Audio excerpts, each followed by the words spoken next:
The Emerging Filmmakers Showcase is a local screening of films from around the region that showcase life in Appalachia. One of the films that was selected from current and former App State students is called The Hospitality House.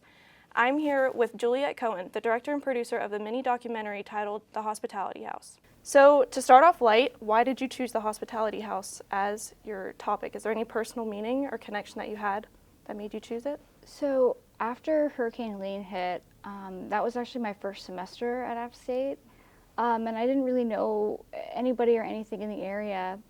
And after we came back from like those 2 weeks that we were gone, I volunteered at the Hospitality House. I was organizing donations from volunteers and things like that, and I just saw how much they cared, and it was such a beautiful way of like giving back to a place that was feeling a lot of pain.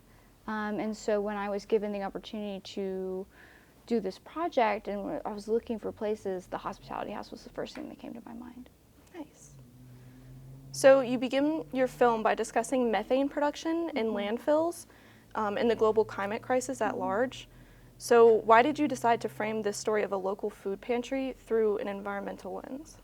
For me, what I first thought of was thinking about Hospitality House, thinking about homeless shelter, and thinking about, food pantry was like, how do they get their food and what happens to the food that we don't eat? Mm-hmm. And through my research, I was learning about all this stuff about methane production and food waste, and it just kind of really cemented in me that like this is something that everybody should be thinking about, not just people who are, not just an organization that helps other people, but we should be thinking about it in our own lives. And organizations that sell food should be thinking about it. Yeah, it was a very unique way to frame the story, and it was a good hook. The film mentions that 30 to 40% of available food in the U.S. goes uneaten. Mm-hmm. So while you were filming this and seeing not only the day-to-day operations of a hospitality house, but seeing that large scale of food going to waste, did that change your own perspective on how we value food? Yeah, I mean, I think that this whole project was very much kind of learning about something that I had known, when you walk into a grocery store that not everything in the grocery store is going to be sold. Some of it's going to be thrown out. I worked in restaurants for a while, and lots of food goes to waste there, but it becomes so much a part of our life that it kind of blends in with everything else. And I think seeing the fact that this food that we take for granted that's thrown away and is gone and we don't even think about it is like a blessing for people, is the only way that they can eat, definitely, I think, changed my perspective on how I treat food in my everyday life. Yeah. It's got to be different knowing about it versus seeing it firsthand. Yeah, and it definitely makes me feel terrible whenever something goes bad in my fridge and I have to throw it. It's definitely made me be more careful when I buy groceries. Yeah.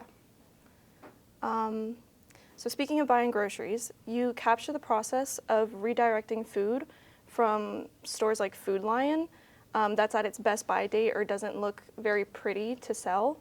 So as a filmmaker, how did you go about portraying that food as valuable rather than just waste? I think the story itself does that. I didn't really have to, I think context is really important. So having this food in the context of people, organizing it with the volunteers, and if it was in a dumpster, I think that the context around it would be different. But because the food was, by all means, looked exactly like the food that you would buy in the store, I think that kind of sells itself. There was that scene where they had the rotten cucumbers and things like that. And that was definitely, she was saying, sometimes not everything that they get is picture perfect. But there wasn't necessarily a strategy that was involved. It was mostly the way that it was presented in the context. So. On the flip side, you highlighted the Farm Fresh program, which provides local and organic produce. Why was it important to show the high quality aspect of the food pantry, alongside the redirected surplus of food? Well, I think that it was so awesome to me that these people, that they could get fresh fruits and vegetables. Emily, who was the food service coordinator, was telling me about how a lot of their farm fresh produce goes to people who are in nutrient deficiency. So in that case, it's literally like for health. It's almost like medicine, like fresh fruit and fresh vegetables is medicine. Unfortunately, I wasn't able to kind of like weave that in with the time that I had, but that really hit me. And so I definitely wanted to make sure that the people who were watching, who maybe want to volunteer or who didn't know about Hospitality House, understood that you don't just have to give people things that are, that would otherwise go to waste. You can actually give, you can just give. Mm-hmm. And we have so many wonderful farms in the area that work with Hospitality House, and I'm sure it helps them, with overproduce or being able to give back to their communities. It's kind of like a symbiotic cycle, and I wanted to include it because of that. Yeah. The kitchen serves over 300 meals a day, every single day of the year.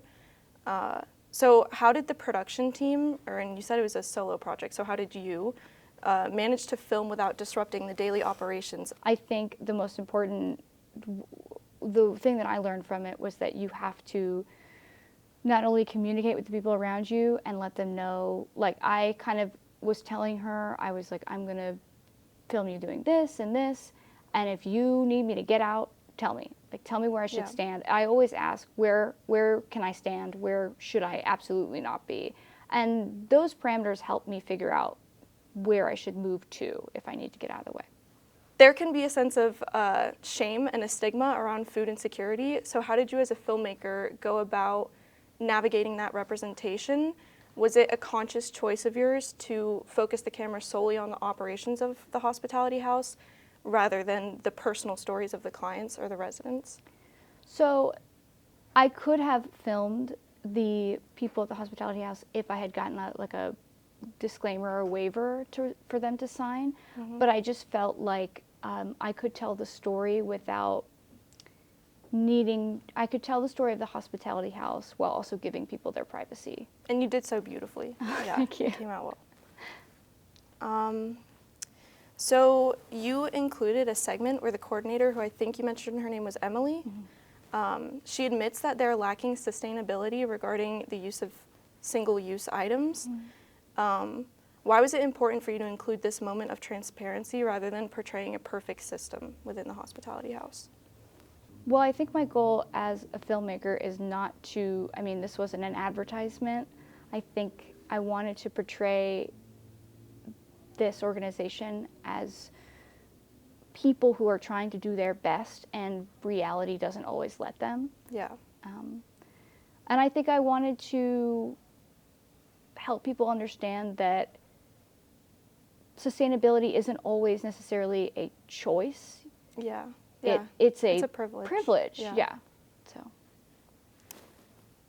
And then do you have any favorite part of the documentary? Do you have like a favorite memory that you made while filming that you want to share, or just a highlight from your experience? I think my favorite part was being in the kitchen when they were preparing the food. It feels very much like a group of friends. Everybody knows each other. All the volunteers know each other. Everybody's very nice and kind and friendly. And Emily is like a machine in the kitchen. She just knows exactly what she's doing, and she's done it for so long.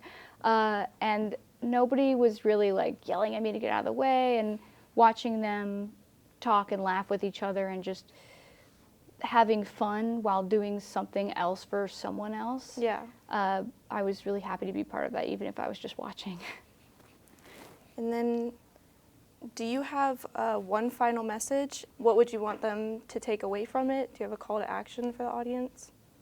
I would just say that sustainability starts at an individual level, it goes to a local level, and then so on and so forth. And so if people want to help